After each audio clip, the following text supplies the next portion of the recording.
Good morning बच्चों, नवी Rajasthan senior secondary school की online क्लासों में आपका स्वागत है। आप जानते हो कि कल हमने हिंदी व्याकरण की पाठ्य पुस्तक के अंदर से चैप्टर 2 वर्णमाला का हमने पढ़ा था और उसका मैंने चैप्टर 1 में से चैप्टर 2 के अंदर से लेक्चर फर्स्ट के अंदर से मैंने आपको वर्णमाला क्या होती हैं, स्वर क्या होते हैं, व्यंजन क्या होते हैं, अयोगवाह क्या होते हैं वो मैंने आपको समझाया था। और मैंने आपको कुछ घर कार्य घर से करने के लिए कार्य दिया था और मुझे पूर्ण विश्वास है वो आपने कार्य जरूर करा होगा और जो मैंने सिखाया है आपको वो आपने स्टडी जरूर करी होगी, जरूर उसको सीखा होगा। अब हम आगे सेकंड लेक्चर में ये समझेंगे कि अयोगवाह के अंदर मैंने आपको अनुस्वार समझाया था, अयोगवाह क्या होता है, अंग और अह के बारे में समझाया था जो अयोगवाह के अंदर आते हैं। हमने आपको अनुस्वार के बारे में समझाया था। आज हम अनुनासिक और विसर्ग के बारे में समझेंगे। अनुनासिक में तो मैं आपको अनुनासिक के बारे में समझाऊंगी। अनुनासिक क्या होता है?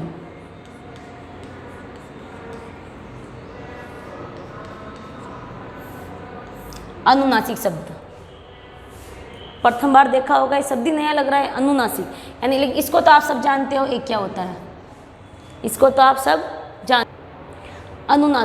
अनुनासिक इस शब्द तो आपके लिए नया है ना, लेकिन इस चंद्र बिंदु को आप सब जानते हो, जानते ना बेटा, ये हर शब्द में लगता है ना। ये शब्द नया है आपके, लेकिन ये वाला ये चिन्ह आपके लिए नया नहीं है। ये हर शब्द के आपने पढ़ा होगा इस शब्द के ऊपर, यानी जब वर्ण के ऊपर चंद्र बिंदु लगता है तो हम उसे क्या कहेंगे? अनुनासिक कहेंगे। दोबारा बोलो, जब वर्ण के ऊपर चंद्र बिंदु लगता है तो हम उसे अनुनासिक कहते हैं। दोबारा रिपीट करो आपने मन में, अनुनासिक यानी किसी वर्ण के ऊपर जब किसी वर्ण के ऊपर क्या लगता है बेटा? चंद्र बिंदु लगता है। क्या लगता है? चंद्र बिंदु, यानी जब किसी वर्ण के ऊपर चंद्र बिंदु लगता है तो उसे हम क्या कहेंगे बेटा? अनुनासिक। क्या कहेंगे उसे? हम उसे चंद्र बिंदु नहीं कहेंगे, इस तो उसका उपनाम है चंद्र बिंदु, हम उसे क्या कहेंगे? अनुनासिक कहेंगे। तो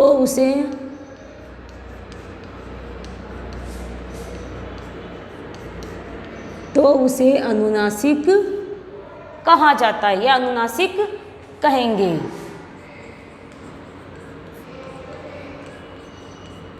आगे बेटा समझ में, जब किसी वर्ण के ऊपर चंद्र बिंदु लगता है तो उसे हम अनुनासिक कहेंगे। जैसे उदाहरण के लिए आप लिखो आँख, पाव, है ना, और भी कई शब्द है, आँख, पाव, है ना, इस तरह से गांव, बहुत से शब्द आप इसके उदाहरण रूप में आप लिख सकते हो, गांव आदि। आगे बड़ा समझ में, ये ध्यान रखना, आँख आप बोल रहे हो ना, ध्वनि कहाँ से निकल रही है आपकी? नाक से और मुंह से निकल रही है, लेकिन नाक से भी इसकी ध्वनि निकलती है पढ़ते समय। तो एक नोट डाल के लिखो, अनुनासिक की ध्वनि नाक और मुंह से निकलती है। आँख पढ़ के देखो, पाँव, गांव निकलती है ना अपने नाक से। तो आप नोट डाल के लिखो, फर्स्ट नोट,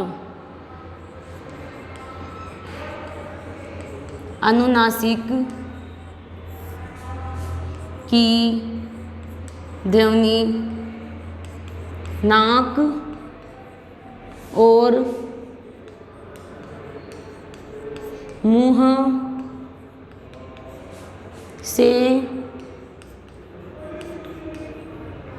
निकलती है। ठीक है बेटा, समझ में आया आपको? अनुनासिक, चंद्र बिंदु ध्यान में रखना, चंद्र बिंदु आते ही समझ लेना कि ध्वनि कहाँ से निकलती है? अपने नाक से और मुंह से। मुंह से तो निकलेगी, हर वर्ड मुंह से निकल रहा है, लेकिन वो ध्वनि नाक से भी निकलती है। पढ़ के देख लो, गाँव, आँख, पाँव, गाँव निकल रही ना ध्वनि। यानी जब किसी वर्ण के ऊपर चंद्र बिंदु लगता है तो हम उसे अनुनासिक कहेंगे। इसकी ध्वनि नाक और मुंह से निकलते। उदाहरण रूप में आप बहुत से उदाहरण लिख सकते हो। अब हम पढ़ेंगे, ये तो अपने सेकंड नंबर का था, अनुस्वार पढ़े थे पहले अपन, अनुनासिक पढ़ लिए, उसके बाद पढ़ेंगे, बेटा समझ में आ गया, समझ में आ गया। अनुनासिक का प्रयोग कहाँ हो रहा है, किस तरह से हो रहा है, अनुनासिक शब्द कहाँ कहाँ लगता है। अब पढ़ेंगे अपन विसर्ग के बारे में। किसके बारे में पढ़ेंगे बेटा? विसर्ग के बारे में। ये शब्द भी आपके लिए नया शब्द है। जैसे आपके लिए अनुनासिक नया शब्द था, उसी तरह विसर्ग भी आपके लिए क्या बेटा? नया शब्द है। लेकिन ये जो दो डोज लग रही है, 2 बिंदु, ये आपके लिए नए नहीं है, ये आपके नए नहीं है। ये शब्द के पीछे लगते हैं और आप उन्हें पढ़ते आए हो पिछली क्लासों के अंदर। ये शब्द नया है आपके लिए, लेकिन ये वर्ण नया नहीं है। विसर्ग, अब विसर्ग की परिभाषा क्या लिखोगे? किसी वर्ण के आगे, किसी वर्ण के आगे जब ये वर्ण लगता है तो हम उसे क्या कहेंगे? विसर्ग कहेंगे।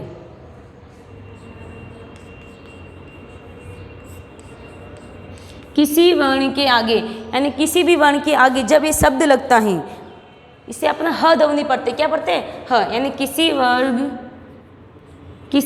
के आगे जब ह लगता है, किसी वर्ण के आगे जब ह, जब पढ़ने में आ रहा है ह, तो अपन ह लिखते नहीं है, उसे किसके रूप में प्रयोग करेंगे? विसर्ग के रूप में हम उसका प्रयोग करेंगे। किसी वर्ण के आगे जब ह लगता है तो उसे क्या कहेंगे बेटा? विसर्ग कहेंगे। क्या कहेंगे? तो उसे विसर्ग कहा जाता है। तो उसे विसर्ग कहा जाता है। आगे बेटा समझ में? पढ़ाते समय हर चीज़ में आपको समझा रही हूँ, क्वेश्चन आंसर भी मैं आपको समझा रही हूँ, साथ साथ ही जो कार्य मैं आपको घर से दे रही हूँ वो भी समझा रही हूँ। इसके अलावा भी आपके मन में कोई डाउट है, कुछ ऐसी है जो आपको समझ में नहीं आ रही है, आपने अगर माता जी पिताजी आप उनकी हेल्प ले सकते हो। अगर आपको फिर भी नहीं समझ में आती हैं तो जो भी डाउट है आपके मन में, स्कूल खुलने के बाद आप मुझसे वो क्लियर कर लेना।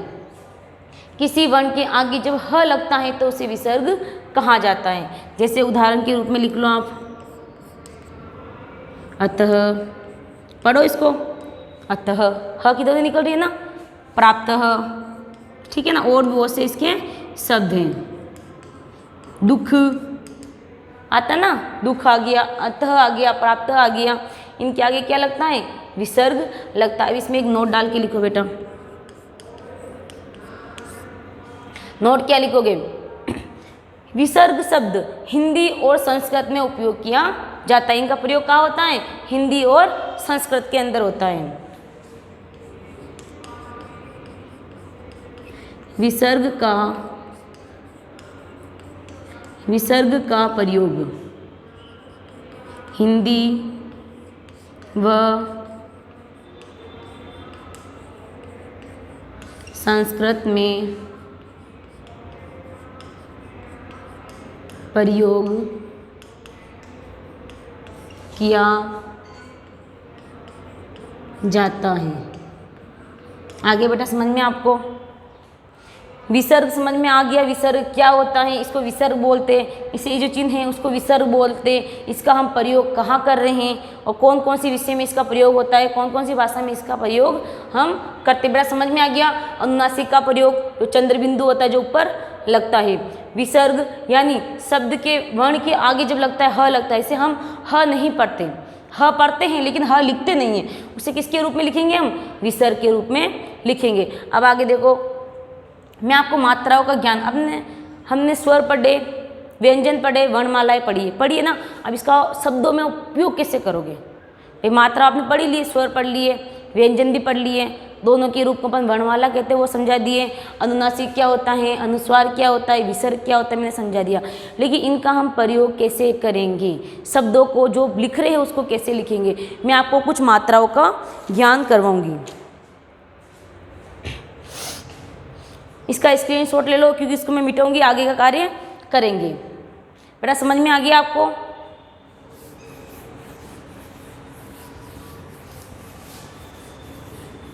जब तक बच्चों को मात्राओं का ज्ञान नहीं होता है तब तक बच्चा कार्य नहीं कर पाता है।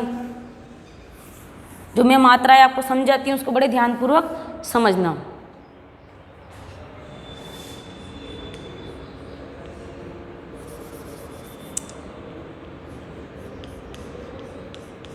मात्राएं सबसे पहले लिखेंगे अपन स्वर। क्या लिखेंगे बेटा? स्वर। स्वर की मात्राएं लिखेंगे। फिर लिखेंगे अपन व्यंजन, और व्यंजन के साथ लगने वाली मात्राएं।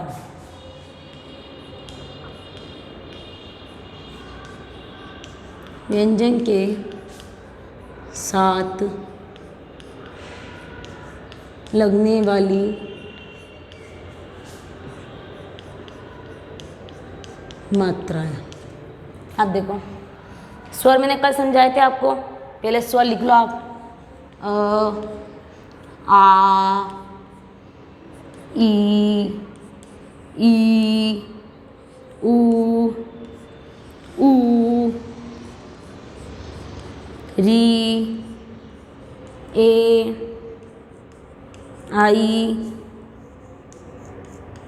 ओ और औ। 11 स्वर बताए थे मैंने आपको। 11 स्वर होते और अ अंग और अह अयोग वहाँ होते। अब देखो इनकी मात्रा, अ की कोई मात्रा नहीं होती, अ स्वतंत्र होता है, अ की कोई मात्रा नहीं होती। क्या लिखोगे? कोई मात्रा नहीं होती है, कोई मात्रा नहीं होती है। ठीक है बेटा, अ की कोई मात्रा नहीं होती, अस्वतंत्र होता है। अब आ की मात्रा कैसी होती है बेटा? ऐसे होती है ना। जैसे आपने समझते रहना, ध्यान, जिनको बुक पढ़ना नहीं आता है आराम से उनका जाएगा। जैसे क है, क, ये अपन ने मात्रा लगाई है तो क्या हो गया इसका? का।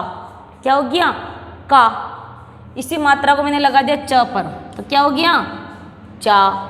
म पे लगा दिया मैंने तो क्या हो गया? मा। द पे लगाया तो दा, प पे लगाया तो पा, ध पे लगाया तो धा।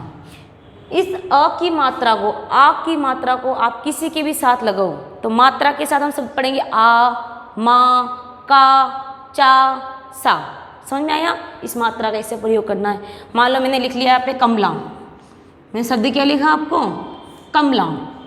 आप पढ़ लोगे क, म, ला, क्योंकि इसमें मात्रा किसकी लग रही है बेटा? आ की मात्रा लग रही है ना, आ की मात्रा। तो आप क्या लिखोगे इसको? कमला।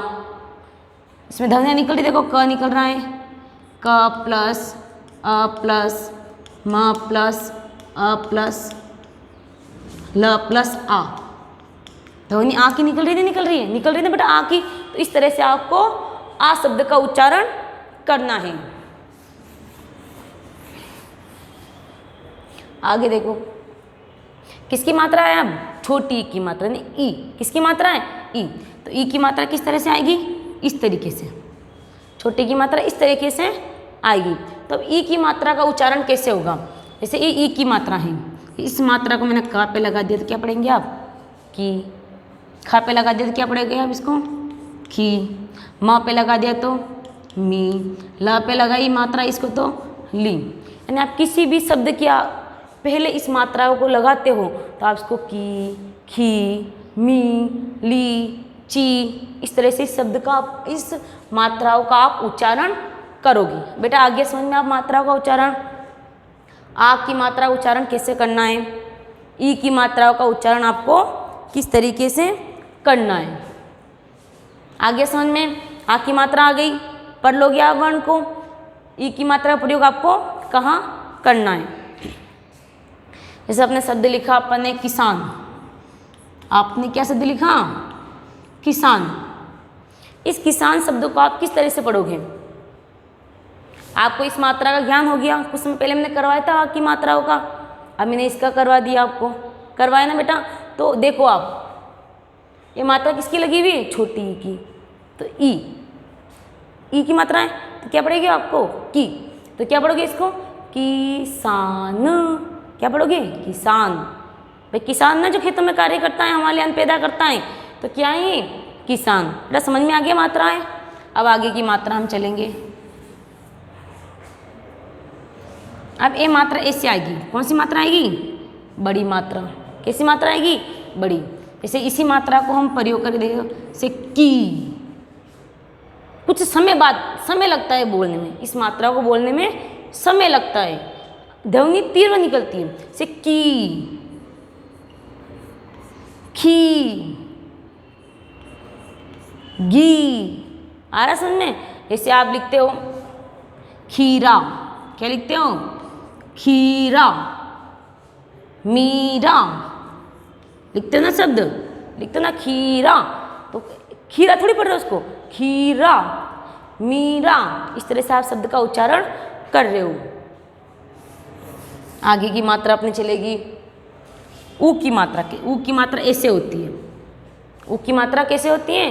इस तरीके से हमारी ऊ की मात्रा होती है। अब इस मात्रा को अपन ऐसे लगाएंगे क पर, तो कू,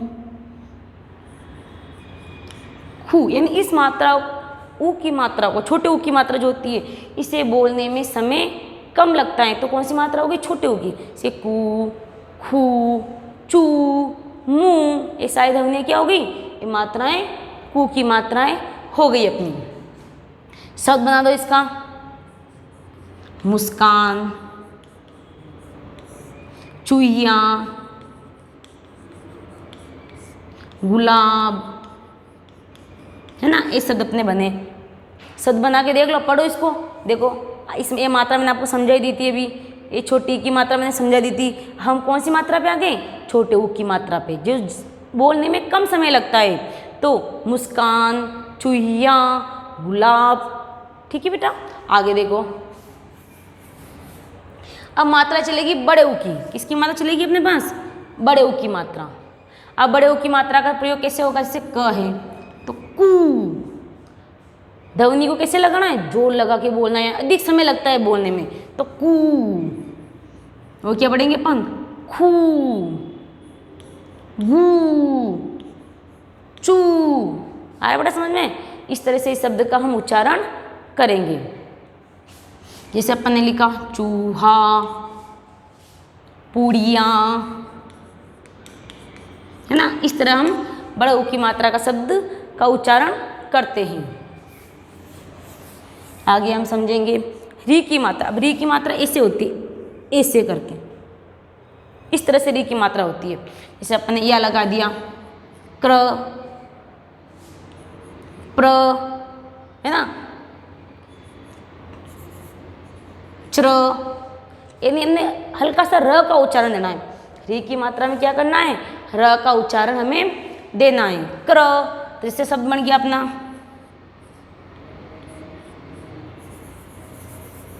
कृषि। शब्द क्या बन गया?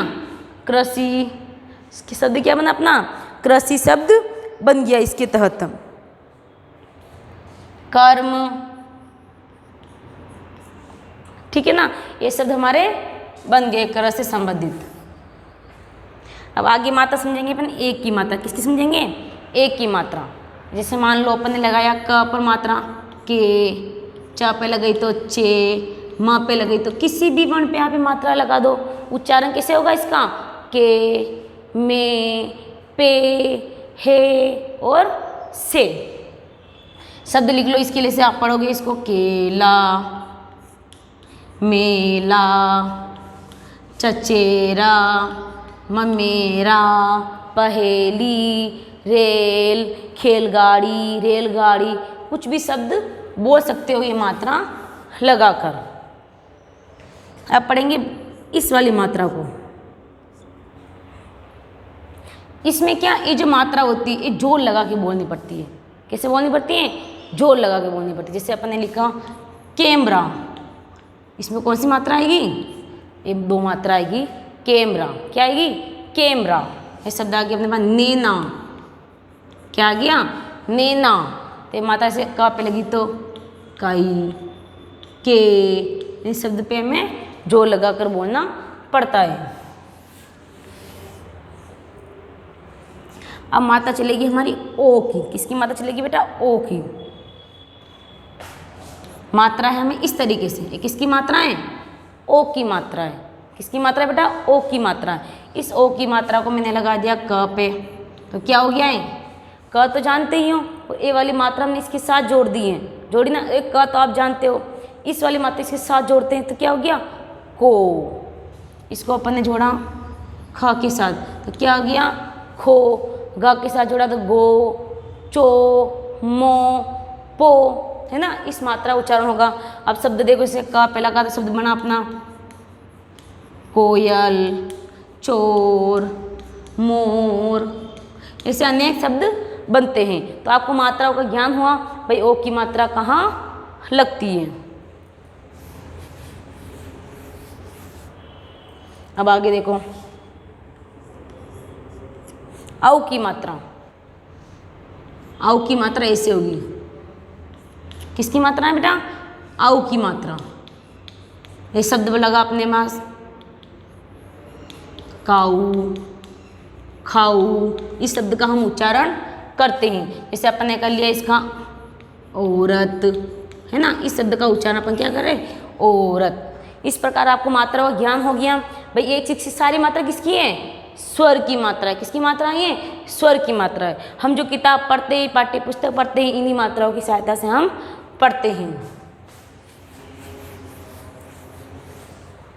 अब लिखेंगे अपन व्यंजन के साथ मात्रा का प्रयोग। जैसे अपन ने व्यंजन लिखा क, क्या लिखा? व्यंजन क्या लिखा अपन ने? क। पहले क का व्यंजन लिखते रहो आप, फिर मात्रा लगाऊंगी मैं इसकी। मैंने कहा था ना हलंत लगने पर ये अपने आप में पूरा है। जो इसके नीचे हलंत लगता है तो ये अपने आप में पूरा है।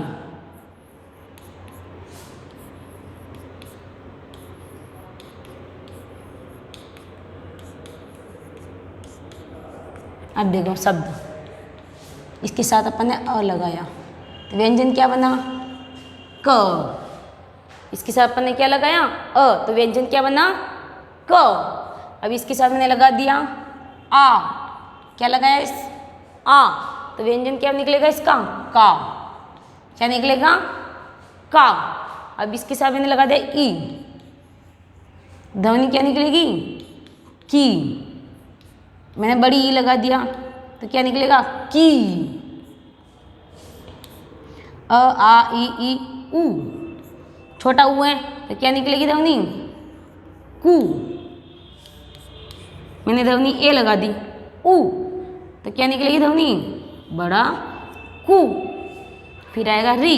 मैंने अभी थोड़ी देर पहले आपको मात्रा सिखाई थी, री की सिखाई थी ना, तो री के लिए मात्रा कौन सी होगी?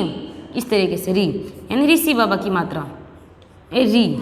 तो री के लिए क्या हो जाएगा? क्र। ठीक है।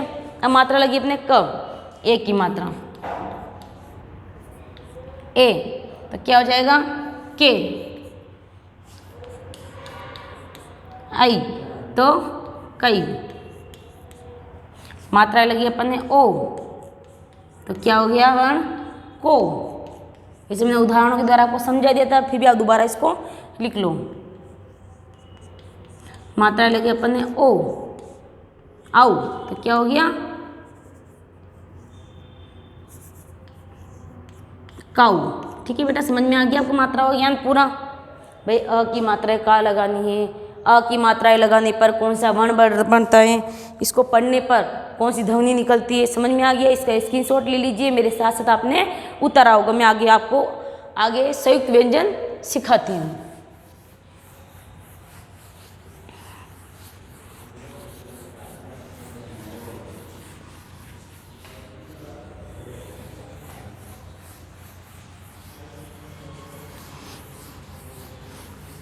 जब हम सबसे पहले छोटी क्लासों में होते हैं, हिंदी पढ़ना सीखते हैं, तो हमें इन्हीं मात्राओं का ज्ञान कराया जाता है, वो इन्हीं मात्राओं के माध्यम से हम सीखते हैं। हम सीखेंगे संयुक्त व्यंजन के बारे में। किसके बारे में सीखेंगे? संयुक्त व्यंजन के बारे में। संयुक्त व्यंजन, संयुक्त व्यंजन क्या होते हैं? जब हमने व्यंजन की संख्या गिनी 33 होते हैं, उनमें इन व्यंजनों को नहीं जोड़ा गया था। व्यंजन होते अक्षय, तर्रे, ज्ञानी।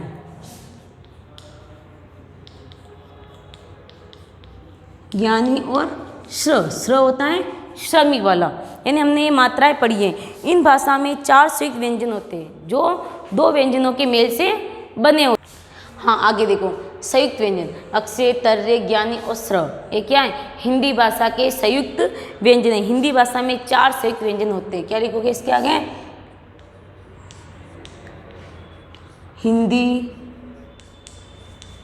हिंदी भाषा में 4 संयुक्त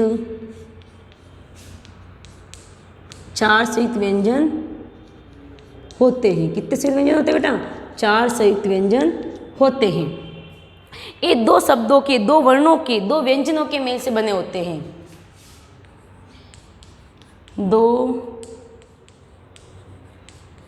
दो व्यंजनों के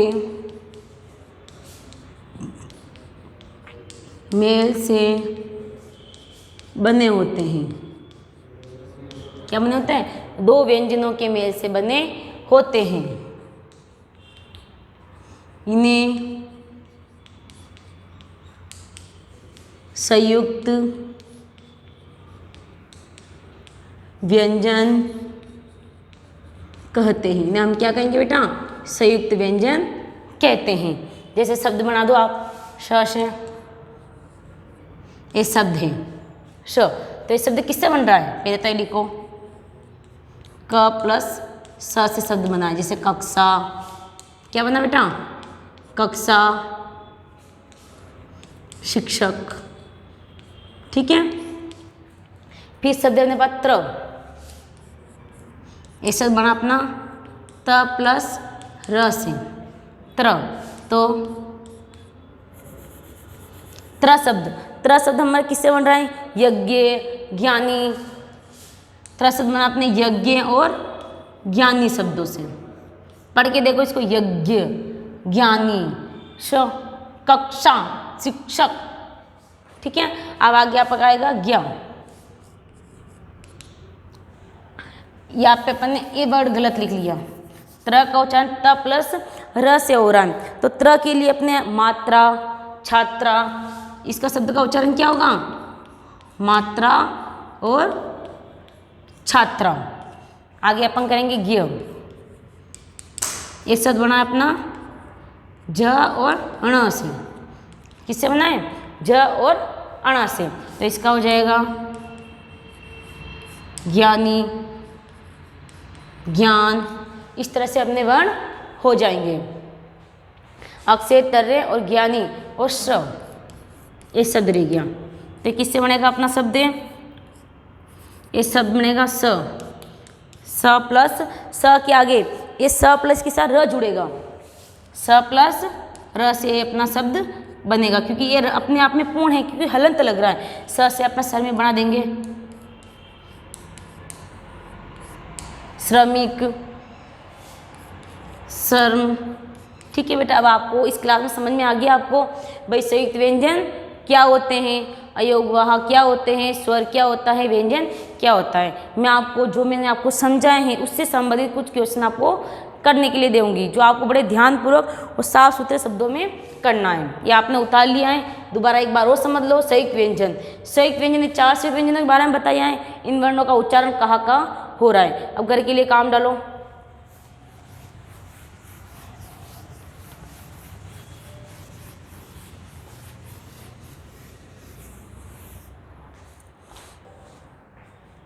क्वेश्चन नंबर पहला, पाठ्य। हाँ आगे देखो भाई, इस एक कार्य आपको करना है। 6 क्वेश्चन आगे और क्वेश्चन डालती हूँ, इसको उतार लीजिए आप ध्यानपूर्वक। भाई वर्णों को निश्चित क्रम में प्रस्तुत करना क्या कहलाता है? वर्णमाला कहलाता है। मैंने अभी कुछ समय पहले ही सिखाया था और कल वाले लेक्चर में भी आपको समझा चुकी हूँ। व्यंजन बोलते समय हमें आवश्यकता किसकी पड़ती है? स्वर की पड़ती है। भाई जब व्यंजन बोलेंगे तो स्वर की सहायता लेंगे, लेकिन स्वर व्यंजन की सहायता नहीं लेता है। सबसे छोटी इकाई कौन सी है? वर्ण। सबसे छोटी इकाई कौन सी बेटा? वर्ण। वर्ण किसे कहते हैं? ध्वनि की वह छोटी से छोटी इकाई जिसके हम और टुकड़े नहीं कर सकते, उसे हम क्या कहेंगे? वर्ण। पिछले फर्स्ट वाले लेक्चर के अंदर मैंने आपको लिखवा रखी है, सारी परिभाषा लिखवा रखी है। आवाज से देखिए, उनके उत्तरों को लिखिए। व्यंजन किसे कहते हैं? व्यंजन जब स्वर और व्यंजन दोनों शब्दों को मिलाकर जब लिखा जाता है, ये क्या है? अपने आप में स्वतंत्र नहीं होता है, स्वर के साथ इसको लिखा जाता है। अनुस्वार तथा अनुनासिक वाले दो शब्द, ये मैंने कुछ समय पहले ही सिखाया था। अभी अनुसार का लगता है वो 2 शब्द बना दो, और अनुनासिक के भी आप 2 शब्द बना दो। ठीक है, ये दोनों शब्द बनाओ, इसको लिखो आप। हाँ आगे देखो बेटा, ये आपने उतार लिया अच्छे से। इनके आंसर मैंने आपको समझा दिया, आपको किस तरीके से इसको करने हैं। आपके 6 क्वेश्चन इसके अंदर हो चुके हैं। अपना कौन सा क्वेश्चन चलेगा? 7th वाला क्वेश्चन चलेगा। आगे देखो, रिक्त स्थानों की पूर्ति कीजिए। क्वेश्चन नंबर कौन चलेगा अपना? 7th। रिक्त स्थानों की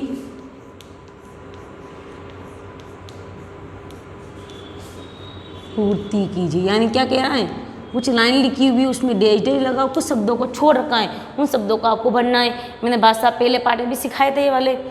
वर्णों के समूहों को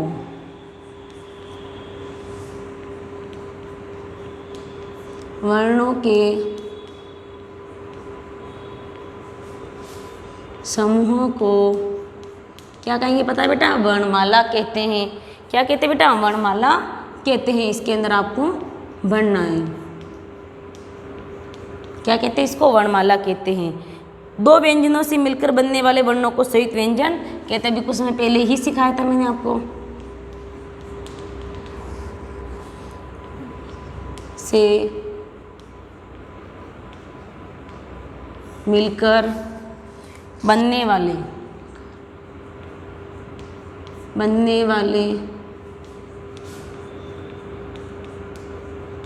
वर्णों को कौन से वर्ण कहेंगे बेटा, संयुक्त व्यंजन कहेंगे। अभी मैंने समझाया था आपको, संयुक्त व्यंजन कहते हैं, संयुक्त व्यंजन कहते हैं।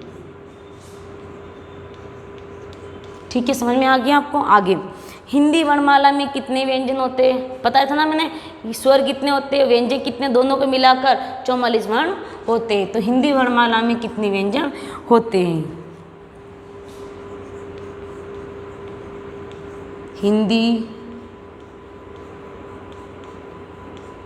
हिंदी वर्णमाला में, इसमें बढ़ना है आपको, हिंदी वर्णमाला में 33 व्यंजन होते हैं। लिख लोगे बेटा।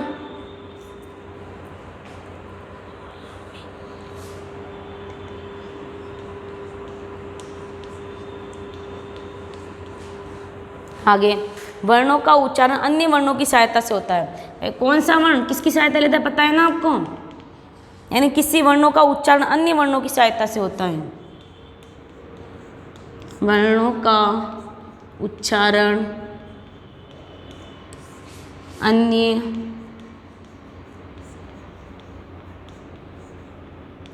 वर्णों की सहायता से होता है। भाई किसकी होता है बताएं, व्यंजन। व्यंजन ऐसा वर्ण है जो सहायता लेकर ही अपना आगे का कार्य करता है। जब सहायता होगी तभी पढ़ पाएंगे उस वर्ण को। किसी वर्ण के ऊपर चंद्र बिंदु के चिन्ह को अनुनासिक वाला भी कुछ समय पहले ही समझाया था। किसी वर्ण के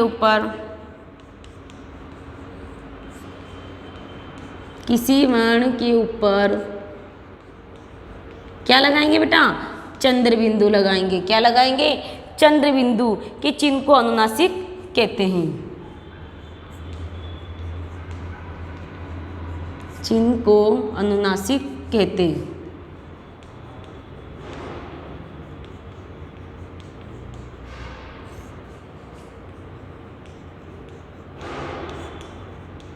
समझ में आ गया। क्या लिखोगे यहाँ पे, चंद्र बिंदु लिखोगे। अब हम आगे लिखेंगे सही और गलत वाले में कौन सा तो क्वेश्चन सही है और कौन सा क्वेश्चन गलत है, उस पर टिक मार्क करना है आपको। अब क्वेश्चन नंबर चलेगा अपना 8। सही के सामने सही व गलत के सामने गलत का चिन्ह लगाइए। सही के सामने इस तरह से चिन्ह लगाना है। सही के सामने हमें इस तरह का चिन्ह, सही के सामने सही तथा गलत के सामने इस तरह का रोम चिन्ह लगाना, इस तरह का।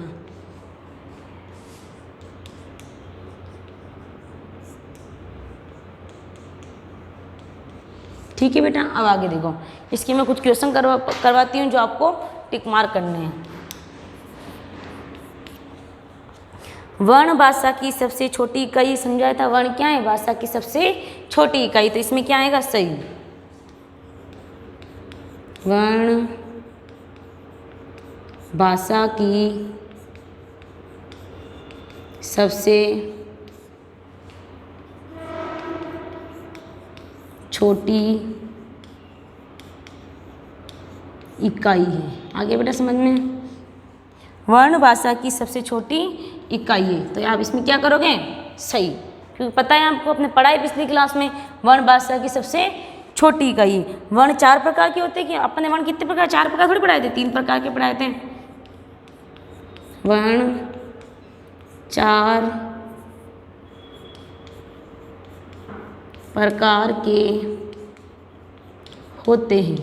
गलत आएगा, इसमें रोंग आएगा, क्योंकि होते ही नहीं, अपन ने 2 ही पढ़े, 3 पढ़े थे अपन ने, स्वर, व्यंजन और अयोग। हाँ, तो गलत आएगा। स्वर के बिना व्यंजन हलत लगा कर लिख सकते कि सही। स्वर के बिना व्यंजन हलंत, मैंने बताया था हलंत, बिना हलंत के हलंत लगाकर लिखा जाता है। स्वर के बिना व्यंजन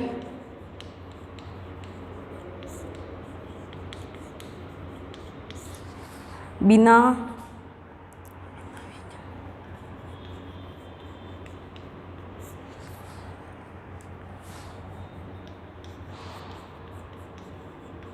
लगाकर लिखा जाता है। क्या करोगे इसके अंदर आप, सही, क्योंकि व्यंजन के अपन हम हलंत लगाते हैं तो वो अपने आप में क्या होता है, पूर्ण होता है। तो इसमें क्या आएगा बेटा, सही। स्वर 2 प्रकार के होते हैं, बिल्कुल राइट, स्वर 2 प्रकार के होते हैं, ह्रस्व स्वर और दीर्घ स्वर।